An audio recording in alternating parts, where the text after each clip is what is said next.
नमस्कार.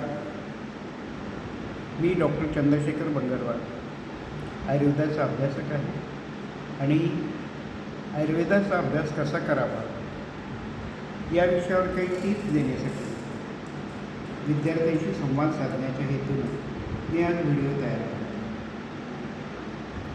BMS करत असताना इव्हन BMS नंतर MD करत असताना किंवा आयुष्यामध्ये नेहमी अभ्यास हा अतिशय महत्त्वाचा असतो. अभ्यासाचा आपल्याला 2 ठिकाणी उपयोग होतो. एक, परीक्षार्थी म्हणून ज्यावेळेस आपण अभ्यास करतो त्यावेळेस विद्यार्थ्यांना मार्क्स मिळतात, गुण मिळतात, विद्यार्थी पास होतात, पुढच्या वर्गात जातात किंवा त्यांना पदवी मिळते. पूर्ण अभ्यासानंतर पदवीनंतर त्यांना शिक्षण झाल्यानंतर त्यांना नोकरी मिळू शकते, त्यांना पोस्ट ग्रॅज्युएशन करता येतं. हे सगळे परीक्षार्थी म्हणून अभ्यास करत असतानाचे फायदे आहेत. विद्यार्थी हे त्यांना ज्ञान मिळतं. अभ्यास केल्यानंतर ज्ञानाची वृद्धी होते म्हणून अभ्यासात प्राप्यते दृष्टी असं म्हटलेलं आहे. अभ्यास केल्यानंतर तुम्हाला एक विजन येणार आहे आणि या सगळ्या प्रवासामध्ये परीक्षार्थी असो किंवा विद्यार्थी असो अभ्यास हा अतिशय महत्त्वाचा आहे. परीक्षार्थी म्हणून पण अभ्यास करा, विद्यार्थी म्हणून पण अभ्यास करा, अतिशय महत्त्वाचा आहे. हा अभ्यास कसा करायचा हे का सांगावं लागत आहे याचं कारण BMSला आलेले विद्यार्थी 12वी पास झाल्यानंतर आलेले असतात. 12वीपर्यंत त्यांचा अभ्यास करण्याची पद्धती वेगळी असते, पण आयुर्वेदामध्ये आल्यानंतर अभ्यासाची पद्धती ही बदलावी लागते. इतर कोणतेही शास्त्र नसते, पण आयुर्वेद हा चिंतनीय आहे, चिंतन करण्यासारखा आहे, मननीय आहे, मनात विचार करण्यासारखा आहे, विचारातून समजून घेण्यासारखा आहे. मग या ठिकाणी तुमच्या बुद्धीची परीक्षा लागेल. म्हणून नेहमी सांगावं लागतं की आयुर्वेद हा बुद्धिमान लोकांच्या अभ्यासाचा विषय आहे. जर बुद्धी कमी असेल तर इतर शास्त्रामध्ये गेलं तरी चालेल असं म्हणता येणार नाही, परंतु आयुर्वेदामध्ये मात्र तुमच्या बुद्धीची खरी कसोटी लागेल. आता आपण वळूया अभ्यास कसा करायचा. आयुर्वेदाचा अभ्यास कसा करायचा हे सांगत असताना पुन्हा एकदा आयुर्वेदातले संदर्भ या ठिकाणी देता येतील. आयुर्वेद हे एक संपन्न शास्त्र आहे. सगळं आयुर्वेदामध्ये बहुतांश आहे. त्याचा आपण वापर केला तर अधिक फायदा आपला होऊ शकेल. आयुर्वेदाचा अभ्यास आयुर्वेदिक पद्धतीनं कसा करायचा. चरकाचार्य असे सांगतात, अभ्यास करण्याच्या 3 पद्धती आहेत.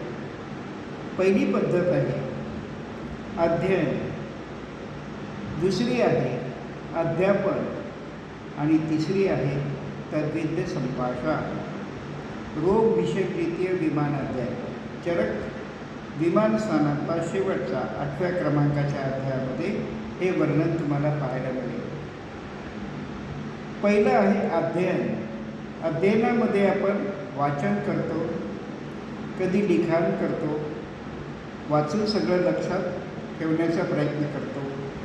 वाचून आणि लक्षात ठेवण्याच्या मध्येही आपल्याला काम बौद्धिक करावं लागतं, ते म्हणजे समजून घेणं.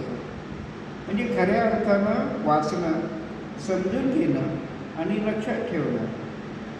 ज्या गोष्टी लक्षात आहेत त्या परीक्षेच्या वेळी आठवल्या पाहिजे, तरच तुम्हाला चांगले मार्क मिळू शकतात. हा सगळा प्रकार जो आहे अभ्यासाचा त्याला अध्ययन असं म्हटलेलं आहे. दुसरं आहे अध्यापन. ज्यावेळेस तुम्ही शिकवायला लागता तर एखाद्याला एक विषय समजावू शकता, त्यावेळेस कधी तुमची परीक्षा होते आणि तुम्हाला एक्सपर्ट आहे म्हणजे प्रवीणता येते. हा दुसरा प्रकार अध्यापन.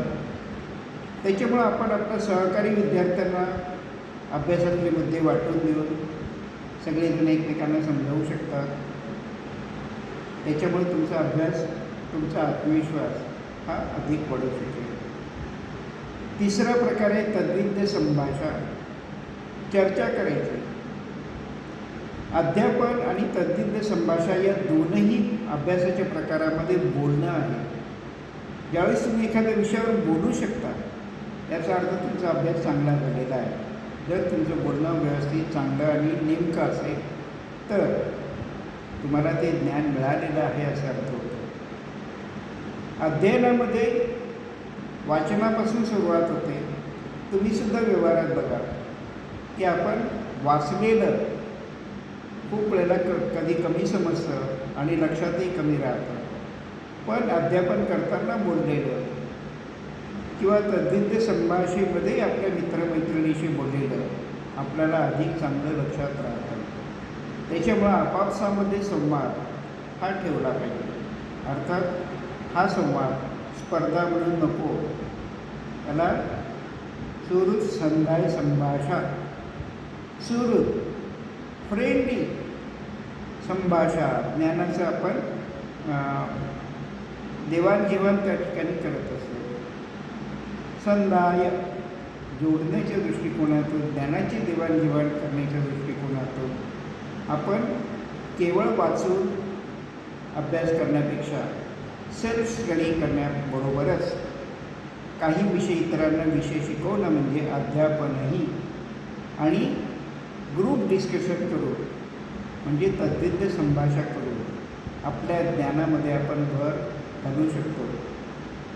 लक्षात ठेवा, ज्ञान हे आत्मविश्वासाचं कारण आहे आणि अज्ञान हे भीतीचं कारण आहे. ज्ञानातून आत्मविश्वास येतो, अज्ञानामधून भीती निर्माण झालेली असते. ज्ञान हे भीतीला घालवतं. अनेक विद्यार्थी परीक्षेला घाबरतात, परीक्षेचं टेन्शन घेऊन खूप अभ्यास करत बसतात. पण त्यांच्या अभ्यासाची पद्धती चुकीची असेल तर खूप निष्पन्न होत नाही. त्याच्याकरता आयुर्वेद समजून घेऊन नेमकेपणाने अभ्यास केला तर कमी वेळात तुम्हाला जास्त ज्ञानप्राप्ती होईल. जर योग्य पद्धतीनं अभ्यास केला तर तुम्हाला ज्ञान मिळेल आणि ज्ञानामधून आत्मविश्वास येईल. याला कॉन्फिडन्स असं म्हणतात. परीक्षेमध्ये विशेषतः वायवामध्ये हा कॉन्फिडन्सच बघितला जातो. समोरच्या विद्यार्थ्याचा अभ्यास 100% किंवा 0% नाही, हे सगळ्या परीक्षकांना, जे मूलतः आयुर्वेद शिक्षकच असतात, त्यांना माहीत असतं. तर समोर दिसतो तो कॉन्फिडन्स, आत्मविश्वास, आणि आत्मविश्वास हा ज्ञानातूनच येणार आहे. ज्ञान हे योग्य प्रकारे केलेल्या अभ्यासातूनच येणार आहे. याकरता अभ्यास योग्य प्रकारे म्हणजे तीनही प्रकार, अध्ययन, अध्यापन, तद्विद्य संभाषण, याचा आपण वापर केला पाहिजे. हजारो वर्षापूर्वी सांगितलेला आयुर्वेदाचा ज्ञानाचा आजही 2026मध्ये ज्यावेळी टेक्निकल फील्ड एवढं डेव्हलप झालेलं आहे, सोशल मीडिया डेव्हलप झालेलं आहे, आजही आयुर्वेदाच्या टिप्स अतिशय उपयोगी पडण्यासारख्या आहेत.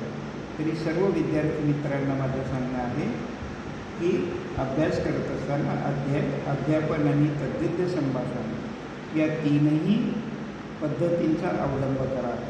तुम्हाला अभ्यास सोपा जाईल, तुम्हाला ज्ञान येईल, ज्ञानामधून आत्मविश्वास वाढेल, आत्मविश्वासामधून तुम्हाला यश मिळेल.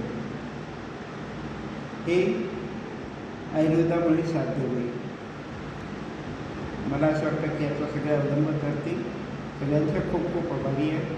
Thank you very much.